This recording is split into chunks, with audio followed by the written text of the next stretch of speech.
오늘 함께 나눌 하나님 말씀은 잠언 8장 12절에서 21절입니다. 구약성경 918페이지 잠언 8장 12절에서 21절입니다. 한 절씩 교독하겠습니다.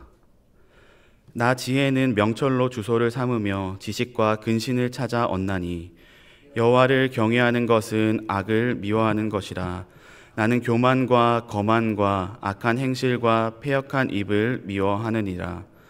내게는 계략과 참 지식이 있으며 나는 명철이라. 내게 능력이 있으므로 나로 말미암아 왕들이 치리하며 방백들이 공의를 세우며 나로 말미암아 재상과 존귀한 자 곧 모든 의로운 재판관들이 다스리느니라. 나를 사랑하는 자들이 나의 사랑을 입으며 나를 간절히 찾는 자가 나를 만날 것이니라. 부귀가 내게 있고 장구한 재물과 공의도 그러하니라. 내 열매는 금이나 정금보다 나으며 내 소득은 수는보다 나으니라. 나는 정의로운 길로 행하며 공의로운 길 가운데로 다니나니 이는 나를 사랑하는 자가 재물을 얻어서 그 곳간에 채우게 하려 함이니라. 아멘. 지난 2023년 1월 국내 비영리 기독 리서치 기관인 목회 데이터 연구소가 발표한 자료가 있는데 제목이 이렇습니다. 한국인의 인생 목표. 이 보고서는 우리나라 성인 남녀 1000명을 대상으로 한 통계를 바탕으로 우리 사회를 진단했습니다. 이 중 앞으로 5년 또는 10년 안에 이루고 싶은 꿈과 목표가 무엇인지라는 질문에 가장 많은 사람이 답한 건 응답자의 53%가 선택한 저축, 투자 등으로 원하는 만큼의 목돈 만들기였습니다.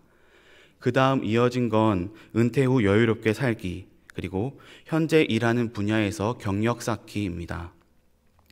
특히 목돈 만들기는 약간씩 차이는 있지만 모든 연령대에서 절반 이상의 응답을 받았는데 이는 한국인이 돈에 얼마나 큰 관심과 가치를 두는지 보여주었습니다. 나아가 그 돈과 스펙 등을 삶의 불안을 지우고 안정을 가져올 수단으로 여긴다는 것도 알 수 있게 했습니다. 교우님은 이 결과에 얼마나 동의하십니까? 일정 부분 고개가 끄덕여지기도 하지만 크리스천으로서 특히 새벽 예배까지 드리는 성도로서 돈을 중요시하는 게 괜스레 민망한 분도 계실 것입니다. 그런데 오늘 본문은 바로 이 돈을 우리가 어떻게 얻을 수 있는지 밝게 알려줍니다. 다만 거기서 멈추지 않고 삶 속 여러 문제를 해결할 답이 돈이 아님까지 알려줍니다.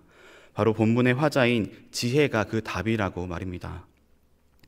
어제부터 살핀 잠언 8장은 7장에 등장한 음녀 대척점에 있는 지혜 여인을 소개하고 그 여인이 직접 말하는 방식으로 기록되어 있습니다. 여기서 지혜가 여인인 이유는 히브리어에서 지혜가 여성형 명사이기 때문입니다. 7장에서 음녀는 사람들을 유혹하고 넘어뜨리는 죄를 의인화한 것인데 음녀는 은밀한 곳에서 젊은이만 아니라 뭇사람을 갖은 말로 꿰었습니다. 이런 상황 속 잠언 기자는 사람들이 추구해야 할 지혜를 강조하려고 마찬가지로 이를 의인화했습니다. 그리고 여인으로 분한 지혜는 음료와 달리 사람들이 많이 오가는 곳에서 드러내놓고 소리쳤습니다. 내 말을 들으라.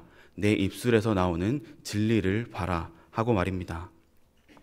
또한 지혜는 자신이 세상에서 값진 진주보다 나은 걸 줄 수 있다고 말하며 사람들을 자신에게로 초대했습니다. 오늘 본문은 지혜가 가진 게 구체적으로 무엇인지와 그것들을 통해 누릴 실제적 유익을 알려줍니다. 본문 12절입니다. 나 지혜는 명철로 주소를 삼으며 지식과 근신을 찾아 얻나니. 12절에서 지혜는 주소를 삼으며 라는 표현으로 자신이 누구와 함께 사는지 밝힙니다.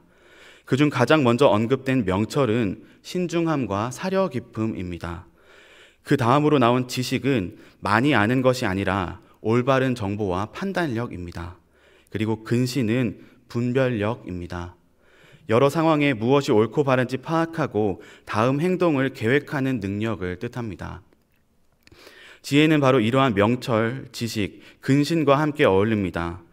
그래서 누군가가 지혜를 추구하고 얻으면 그는 이 모든 걸 한 번에 누립니다. 그래서 우리가 흔히 지식과 지혜는 다르다고 말하는데 그 차이가 바로 여기서 생깁니다.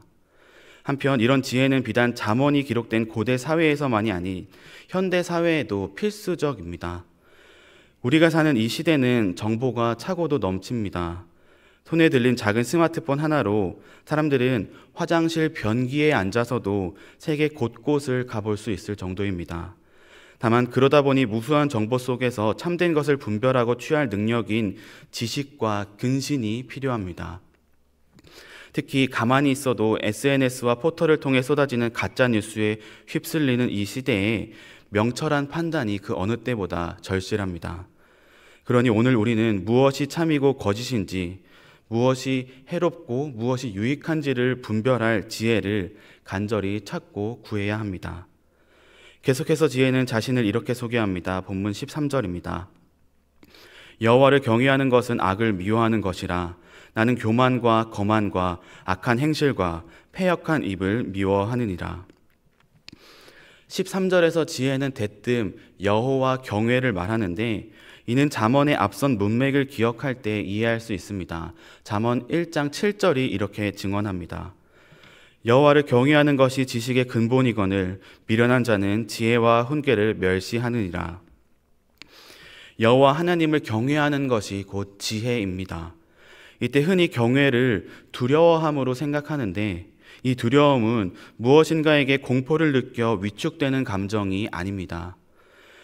교우님 손에 간송미술관에서 전시 중인 고려 청자가 잠시 맡겨졌다고 가정해 보겠습니다. 이때 교우님께 어떤 감정이 생기겠습니까? 단연 두려움일 것입니다. 다만 그것이 공포와 위압감은 아닐 것입니다. 경외라는 두려움은 지금 내 손에 들린 것의 가치가 무엇인지 알기에 생긴 떨림이고 압도감입니다.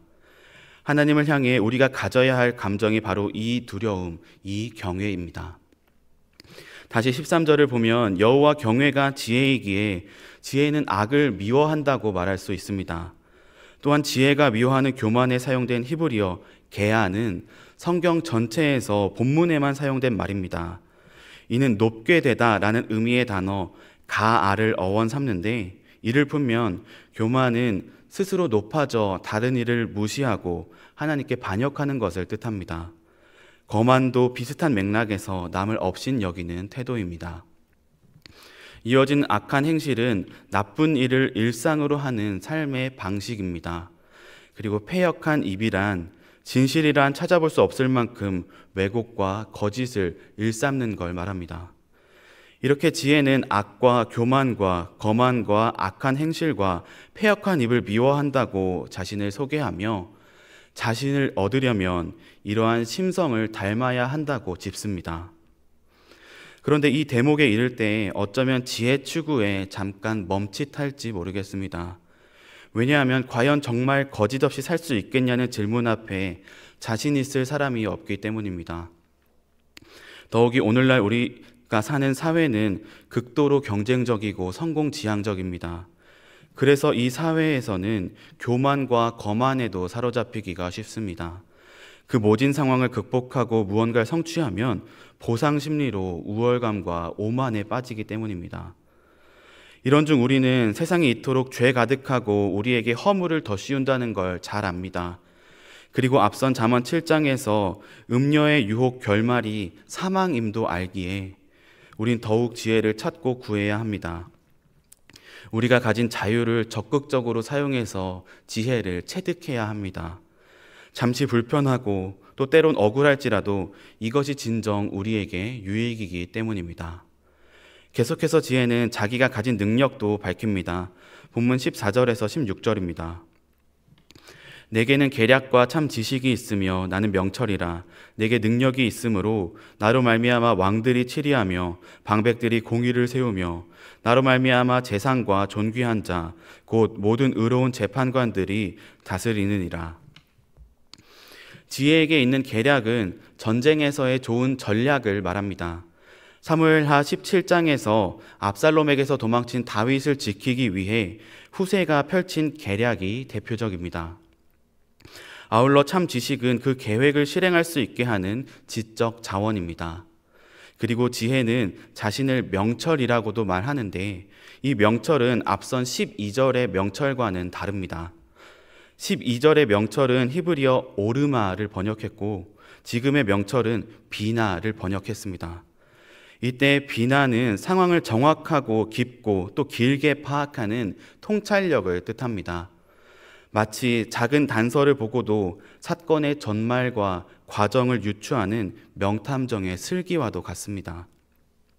그리고 능력이란 이 모든 걸 실제로 구현해낼 수 있는 실행력입니다. 그래서 15절과 16절에서 지혜는 이런 자신으로 말미암아 세상 왕들이 나라를 다스린다고 밝힙니다. 국가 고위 관료 같은 지도자들도 지혜로 말미암아 올바르게 판결하고 있습니다. 비기독교인도 잘 아는 유명한 성경 이야기 솔로몬의 재판을 빛낸 것도 그의 지혜 때문이듯 말입니다. 이렇게 지혜는 자신의 속성을 나열하며 사람들에게 자신을 주목하라고 외쳤습니다. 그런데 이어지는 본문에서 지혜는 자신을 얻을 때 누릴 실제적 유익까지 밝힙니다. 본문 17절입니다. 나를 사랑하는 자들이 나의 사랑을 입으며 나를 간절히 찾는 자가 나를 만날 것이니라. 지혜는 풍성한 속성을 지닌 자신을 얻으려면 자신을 사랑해야 한다고 말합니다. 또한 자신을 찾으면 만날 수 있다고도 밝힙니다. 더욱이 이렇게 지혜를 만날 수 있는 건 비단 앞선 절의 왕과 고위 관료 등 사회 지도층에게만 허락된 게 아닙니다. 왜냐하면 지금 지혜는 높은 곳과 사거리와 성문곁과 여러 출입문에서 외치며 남녀노소 지위고하를 막론한 불특정 다수에게 말하기 때문입니다. 잠언의 앞선 책인 욥기에서 욥은 지혜는 무척 귀하지만 감춰져 있고 또 가려져 있어 얻기 쉽지 않다고 노래했었습니다. 그러나 하나님을 절대적 타자가 아닌 인격적인 분으로 인식하는 것으로 욥기가 매듭지어지고 그 하나님과의 날 것 그대로의 소통인 시편이 이어진 뒤에 잠언에 이르자 이제 지혜는 간절히 찾을 수 있으면 만날 수 있는 대상이 되었습니다. 또한 17절 본문에 간절히에 각주가 있고 아래 새벽에라고 쓰인 게 보일 것입니다. 이는 원문을 직역한 것인데 새벽부터 무언가를 찾을 만큼 간절하고 열정적이라는 히브리 관용 표현입니다. 그리고 이어지는 본문은 지혜를 얻을 때 이러한 유익이 있다고 알려줍니다. 본문 18절과 19절입니다. 부귀가 내게 있고 장구한 재물과 공의도 그러하니라. 내 열매는 금이나 정금보다 나으며 내 소득은 순은보다 나으니라. 18절에 장구한 재물이란 오랜 세월을 걸쳐 보존되고 상속된 재산이자 사람들이 정직하게 얻었다고 인정하는 재물입니다. 반지혜로 취득한 부정한 재물은 금방 사라지지만 지혜로 얻은 재물은 오래 지속된다는 의미입니다. 그리고 이렇게 지혜를 통해 얻는 유익들은 당시 세상에서 가장 귀하게 여겼던 금이나 정금 그리고 순은보다 좋다고 지혜는 밝힙니다. 그러니 부귀를 먼저 추구하다 부패하지 말고 자신 지혜를 구함으로 부요함을 덤으로 누리라고 외칩니다. 끝으로 지혜는 자신을 어디서 찾을 수 있는지 한 번 더 말합니다. 본문 20절과 21절입니다. 나는 정의로운 길로 행하며 공의로운 길 가운데로 다니나니 이는 나를 사랑하는 자가 재물을 얻어서 그 곳간에 채우게 하려 함이니라. 지혜는 자신이 정의롭고 공의로운 길을 걷기에 거기서 자신을 만날 수 있다고 알려줍니다. 이 표현은 은유이기에 지혜란 사람이 언제 어디서든 공의롭게 일하고 정의롭게 행동할 때 얻을 수 있음을 알 수 있습니다. 즉 결과지상주의에 빠지지 않고 과정 중에도 불의를 정당화하지 않을 때 비로소 지혜를 만날 수 있습니다. 또한 이 모두는 지혜를 사랑할 때 비로소 얻는다고 21절은 알려줍니다. 여기서 지혜가 구태여 사랑을 말하는 건 다른 이유가 아닙니다. 사랑하면 사랑하는 그 대상을 닮아가기 때문에 그렇습니다. 부부가 닮아간다는 말도 괜한 말이 아니듯 말입니다. 이렇게 지혜의 자기소개를 듣고 나니 어떠하십니까? 당연 지혜를 사모하고 싶어지지 않습니까? 지혜를 얼른 찾고 만나 그 유익을 누리고 싶고 앞으로 5년 또는 10년 안에 이룰 꿈과 목표가 재산 축적이 아니라 지혜 획득, 지혜 체득이면 참 좋겠다는 생각도 들고 실행 의지까지 생깁니다. 그런데 혹시 이렇게 지혜를 사모해야겠다 하며 성경을 덮기엔 조금 허전한 구석이 있지는 않으십니까? 저는 그랬습니다. 더욱이 성경이 도덕책이 아님을 기억할 때 지혜는 정말 매력적입니다. 이 지혜를 얻는 건 참 좋습니다. 그러니 지혜를 사랑합시다 라고 묵상하고 멈추는 건 무언가 중요한 걸 놓친 성경 읽기일 수 있습니다. 그렇다면 오늘 본문에서 무엇을 더 발견할 수 있겠습니까? 설교를 준비하며 저는 한 지점이 계속 의문이었습니다. 이 지혜, 이토록 아름다운 지혜 여인이 왜 이렇게 사람들을 찾는 것일까? 왜 굳이 자기가 먼저 사람들을 향해 자신을 보라고, 자신을 사랑하라고 외치는 것일까? 뭐가 아쉬워서 라는 생각이었습니다. 가끔 집에서 여유로운 시간을 가질 때 저는 아내를 보면서 이런 생각을 하곤 합니다. 저 사람이 왜 굳이 나랑 결혼했을까? 이 생각과 지금 지혜 여인을 바라보며 든 제 의문이 비슷합니다. 왜 지혜는 어쩌면 크게 소리치다 못해 쇳소리를 내면서까지 다소 민망할 만큼 구애하는 것일까? 이 질문에 답하기는 쉽지 않지만 우리가 그나마 자신 있게 말할 수 있는 게 있습니다. 우리는 지혜가 이렇게 자신을 드러내지 않으면 본성 자체가 지혜를 애초에 찾을 능력이 없다는 사실입니다. 우리 인간은 본래 지혜를 멀리하고 어리석음을 택하는 존재입니다. 정말 그럴까요?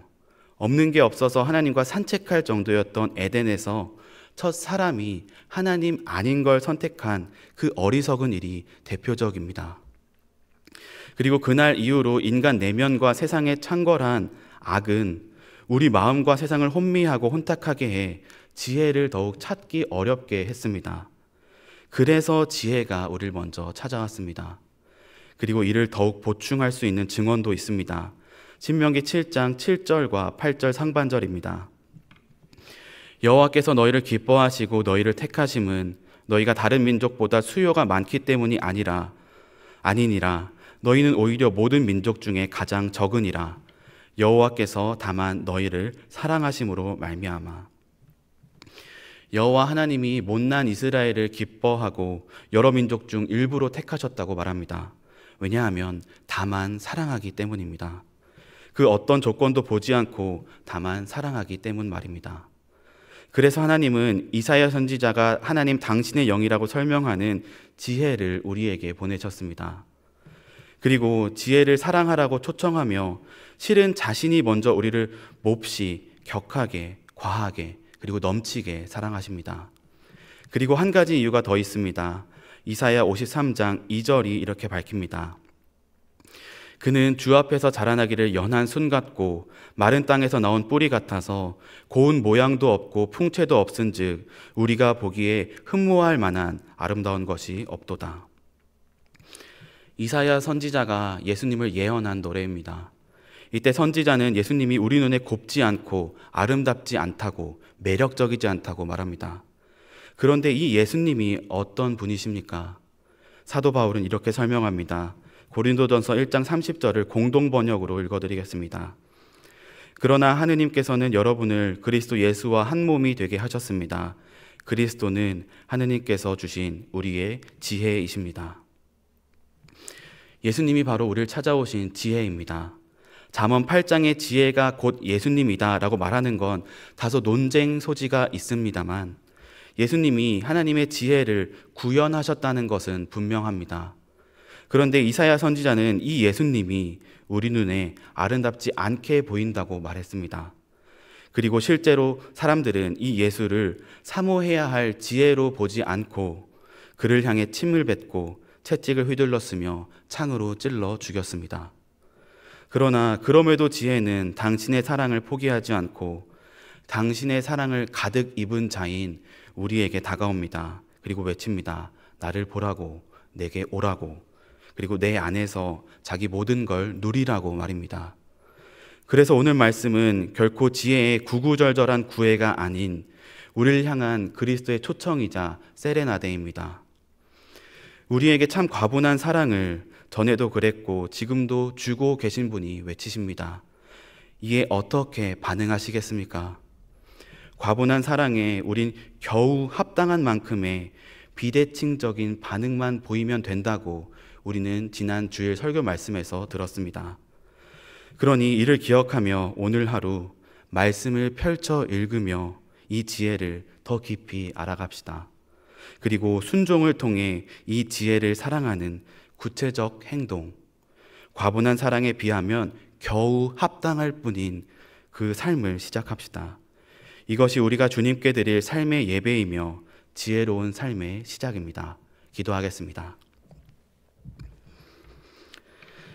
하나님 아버지, 오늘 말씀을 통해 참된 지혜이신 예수님이 우리를 먼저 찾아오셔서 부르고 계심을 알게 해주셔서 감사합니다. 그동안 우리가 세상의 성공과 부와 명예만을 추구하며 살아왔다면 용서하옵소서. 더불어 우리 교만과 거만을 회개하며 겸손한 마음으로 지혜를 구하게 하옵소서. 말씀을 묵상하고 순종하는 삶을 통해 참된 지혜를 얻게 하시고 그 지혜로 이웃을 섬기며 하나님 나라를 확장하는 우리가 되게 하옵소서. 그렇게 오늘 하루 지혜이신 예수님과 동행하며 의롭고 공의로운 길을 걷게 하옵소서. 예수님의 이름으로 기도드립니다. 아멘.